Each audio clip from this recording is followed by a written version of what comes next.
Hoje a gente vai falar sobre eu não aceito o meu pai como é.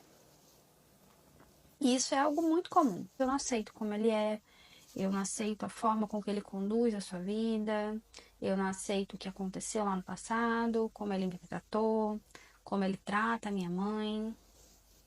De diversas formas a gente não aceita esse pai como é.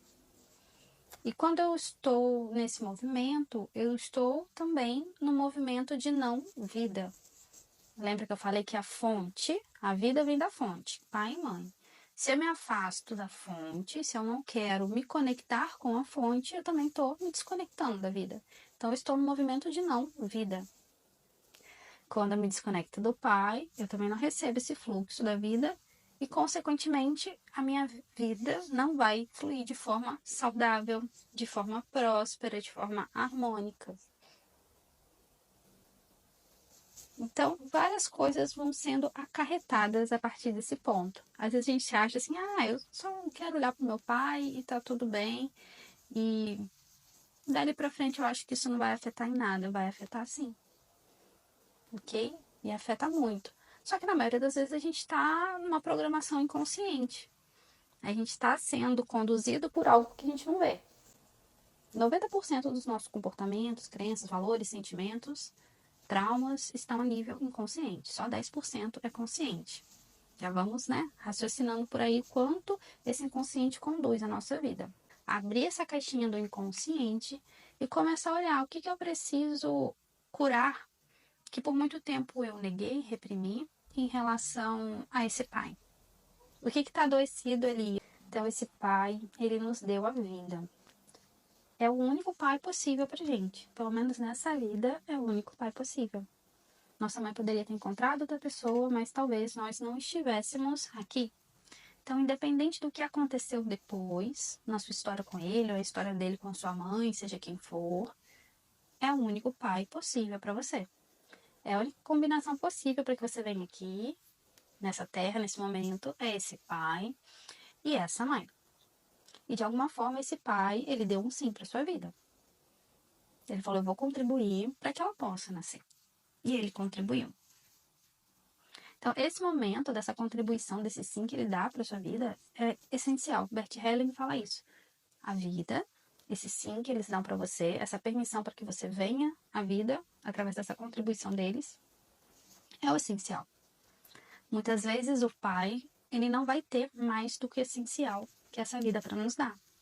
E aí a gente vai trazendo vários casos, né? O pai que precisou ir embora, uma alienação parental, um homem que realmente tem dificuldades de relacionamento, não recebeu do próprio pai dele ou da mãe carinho, afeto, atenção, recursos. Ele não tem para dar. Ele te dá muitas vezes o que ele recebeu e o que ele aprendeu. E aí já começa o nosso não aceitar o nosso pai como é. A gente não quer entender que a história dele começou antes da gente chegar aqui, né? E que ele tem as suas dores, as suas questões na alma, a sua criança ferida. Tem questões sistêmicas também que ele trouxe da família dele. Tem as dores na alma dele.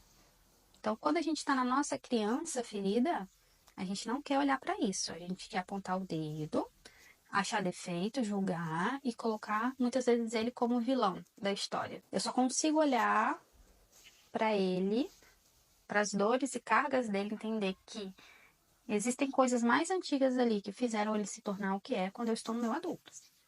Se eu tiver na minha criança ferida, arrumando justificativas e querendo não olhar. Então eu preciso do adulto de vocês, tá bom?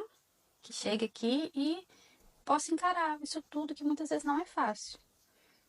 Evelyn, você fala como se fosse fácil. Não é fácil, não, tá? Eu tive questões com o pai, né? Vamos dizer que era o meu calcanhar de Aquiles. Hoje em dia eu já não considero mais. Mas foram anos de processo de cura, né? Quem conhece a minha história sabe que eu passei por alienação parental, desde a barriguinha da minha mãe. E eu nunca tive contato. Mesmo assim, eu consegui fazer o meu movimento em direção a esse pai. Foi fácil? Não. São feridas profundas e muito antigas. Então, às vezes, a gente não vai curar de um dia para noite. Você dá um estalo, puf, curei. Não, é um processo, tá? O nosso racional, ele acha que tudo se resolve muito rápido, mas a alma, ela é mais lenta. Então não adianta eu tentar ir no processo só racional, sendo que a minha alma ela vai conduzir as coisas de outra forma. A alma ela é mais lenta, ela leva um tempo realmente para digerir isso tudo. Então, assim, não é uma coisa fácil. Às vezes tem muita dor, às vezes aquele pai abusou da criança, às vezes ele espancou, matou a mãe, batia muito na mãe, era alcoólatra, às vezes aquele pai era extremamente doente. Então, cada um vai ter sua história.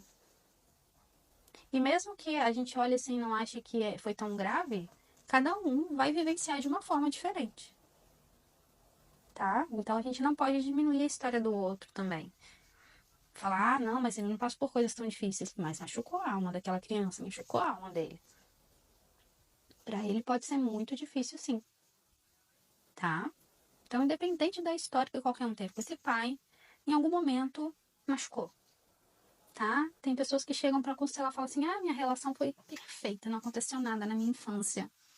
Gente, os pais não são perfeitos. Eles nunca vão conseguir suprir 100% uma criança. Não tem como. Uma hora ele vai frustrar a gente. Eles vão nos frustrar. Vão deixar algo a desejar. Né? Não vão estar ali para nos dar amparo, segurança, carinho, acolhimento, nutrição, seja o que for. Tá? Então, assim, por melhores que eles tentem ser, eles sempre vão deixar algo a desejar, porque eles são humanos. E aí, para quem tem filho, eu te pergunto: você conseguiu suprir 100% tudo que seu filho precisava ali? Ou teve um dia que você não conseguiu ir lá na festinha da escola, esqueceu, estava agarrado no trabalho? Teve um dia que você estava estressado, você não estava com paciência, mandou ele sair de perto porque você não dava conta das reclamações dele ou de ajudar ele em alguma coisa? E tá tudo bem. Muitas vezes é mais fácil a gente olhar para o outro, apontar o dedo, do que a gente se colocar no lugar e falar: nossa, não, realmente, não damos 100% conta dos filhos de tudo que eles nos demandam. Porque eles também têm a vida dele, as questões dele e faz parte, tá? Então já vamos também sendo um pouco menos exigentes com essa figura, né, desse pai. Olhando como humano, é humano, vai errar, vai acertar. Não existe super-herói, tá? Esses dias eu até dei um curso e eu brinquei, né? Ah, esses comerciais da Coca-Cola, da Natura, que colocam o pai, né, da Boticário, o pai super-herói. E aí a gente começa a endeusar o pai, criar uma expectativa sobre aquela figura. E ele é só um humano. Olha o quanto é pesado pedir para esse humano comum ser um super-herói. Ser perfeito, dar conta de tudo, tá todo o tempo ali de antena ligada na criança para dar conta do que ela quer. É muito difícil. A realidade é diferente do que a gente espera. E tá tudo bem. O meu adulto vai entender isso, a minha criança não. Então, se você não está conseguindo compreender, é porque você tá com uma criança ainda muito ferida. Eu já tive essa criança muito ferida. E eu já tive nessa mesma postura. Quem é esse homem para mim, né? O que acontece quando eu não acesso esse pai? E esse acesso não precisa ser um acesso físico, tá? Como eu falei, eu nunca tive um papo com meu pai. Nunca tive a presença física, tá? Pra não mentir, só tive uma vez que foi no exame de DNA que ele só balançou a cabecinha assim, tipo, você acha que é sua filha? Ele fez assim, Foi a única coisa que ele trocou comigo foi isso, sendo que nem palavras tiveram. E mesmo assim, eu posso acessá-lo na alma, fazer um movimento de alma, tá? Eu não precisa estar a nível físico, conversando, tendo uma relação.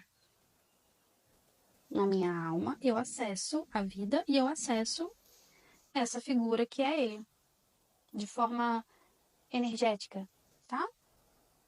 Realmente de uma forma muito mais profunda. Às vezes não vai ser possível a presença. Às vezes realmente aquele homem ele não está disponível para ser naquele momento seu pai, tá? Com as questões dele ali e ele não quer ficar na presença, ser pai na questão de cumprir a função. Não, mas ele não deixa de ser o seu pai, porque ele te deu a vida. Ele pode não estar cumprindo presencialmente as funções, mas ele é sim o seu pai, por mais que ele não esteja presente. Por mais, meu pai era caminhoneiro, foi embora, eu tinha 3 anos, nunca mais voltou. Como é que eu vou acessar ele? No movimento de alma, no coração, tá? Em um ponto muito mais profundo. Ah, meu pai faleceu. Tá tudo bem. Você pode acessar até o seu pai que faleceu. Você pode resolver no hoje as suas questões com ele. Não existe limitação para constelação, tá? Muitas vezes realmente não é possível uma relação próxima. Exemplo, como é que eu vou falar para uma pessoa que foi abusada há anos pelo pai para ficar próximo desse pai? Não tem como, né? Mas essa pessoa na alma pode tomar esse pai no coração, acessar ele no coração. Mas eu não vou falar que ela tem a necessidade de ficar perto. Se foi um pai totalmente violento, narcisista, como que a gente convive perto de uma pessoa assim? É difícil, né? Senão a gente adoece. A gente não fica onde a gente adoeceu. Então, a distância física pode ser a solução. A distância emocional também. Mas na alma, eu acesso. Muitas pessoas assustam, né? Quando a gente começa a falar de tomar pai, de acessar pai, porque ela acha que ela vai ter que ficar perto. Ela acha também que ela vai ter que concordar, assim, com tudo que ele faz na vida. Ah, eu vou ter que bater palma pro que ele faz, eu vou ter que ser conivente, eu vou ter que ficar perto ali vendo ele fazer as doideiras dele. Não, não vai. Você só precisa olhar para a realidade que é esse pai e dar um lugar a ele no seu coração. E a vida que veio através dele. O resto, o problema é dele. Aí entra outro ponto que a gente tem dificuldade, muita dificuldade. O resto é problema dele. Se você acha que o resto não é problema dele, ainda tá julgando ele, apontando o dedo, reclamando, entrando no papel da vítima, volta a falar. A sua criança está mega ferida. Muito, muito, muito ferida. Então, enquanto existe esse papel de vítima buscando culpado, não tem solução alguma. Não existe solução. Se eu sou a vítima desse pai, ele é o culpado. Aconteceu o que precisava acontecer. E tá tudo bem. Aconteceu o que era essencial para acontecer. Talvez se aquilo não acontecesse, eu não teria força para fazer algum tipo de movimento que eu precisasse. Às vezes a gente não entende o que a vida nos entrega, tá? Às vezes a gente espera que a vida nos entregue X e ela nos dá Y.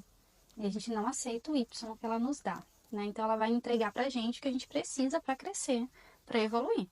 Se ela entregar tudo 100% bonitinho, harmônico, a gente não vai ter desafio, né? A gente não vai enfrentar o que a gente precisa enfrentar.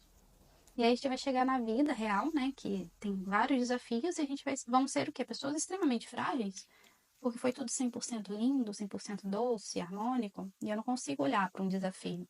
Então a vida não é o que você espera, ela vai te dar o que você precisa.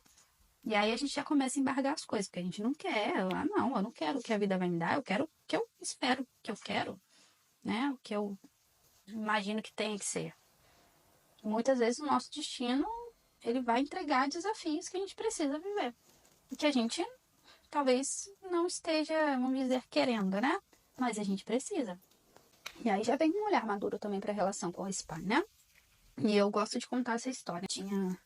Tenho, né? Havia um professor, né, de constelação, e numa das constelações que eu fiz com ele, uns 6 anos atrás, 5, ele me trouxe uma frase muito interessante e aquilo reverberou em mim durante muito tempo. Eu falava, eu não tenho pai, eu não tenho pai. Por quê? Porque eu passei por alienação. E eu tinha pai, sim. Tá? Não estar presente não quer dizer que você não tem pai. Você tem pai, de qualquer forma. Ah, meu pai morreu. Você tem pai, sim. Tá?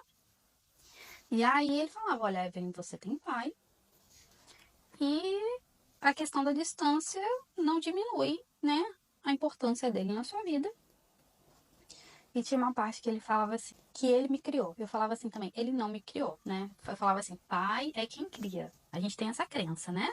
A gente ouve isso muito. Principalmente das mães, solos, né? Como foi a minha história com a minha mamãe. Pai é quem cria, pai é quem cria. Não, o pai é o pai, tá? Ele pode não estar fazendo a função dele como pai.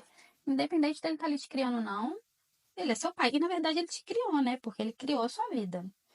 Então, a gente quando traz essa frase, pai, quem cria, a gente só tá olhando ali, depois da gestação, o cuidado, a nutrição que ele pode dar, mas na verdade ele te criou, porque ele te deu a vida, então ele criou a sua vida ali também, né, junto com a sua mãe. E esse constelador falava assim, ele te criou, mesmo à distância, na rejeição, ele te criou. Quem disse que não era essa distância que talvez você precisasse, né, para desenvolver algum recurso e aprender algo na sua vida? E aí eu fui refletindo a partir dali que a vida não é só aquilo que eu queria. Ela me entregava o que por algum motivo eu também precisava. E fui entendendo também que de alguma forma, né, ele me criou, porque ele me deu a vida. E que não tinha nada a ver essa questão de que pai é quem tá ali o tempo todo. Pai é o pai e pronto. Independente de você concordar ou não com o que aquele homem fez e com o que você passou. Mesmo que houve muita dor, não diminui a função. a importância, né, dele ter sido essa contribuição para você chegar aqui em vida, ganhar a vida.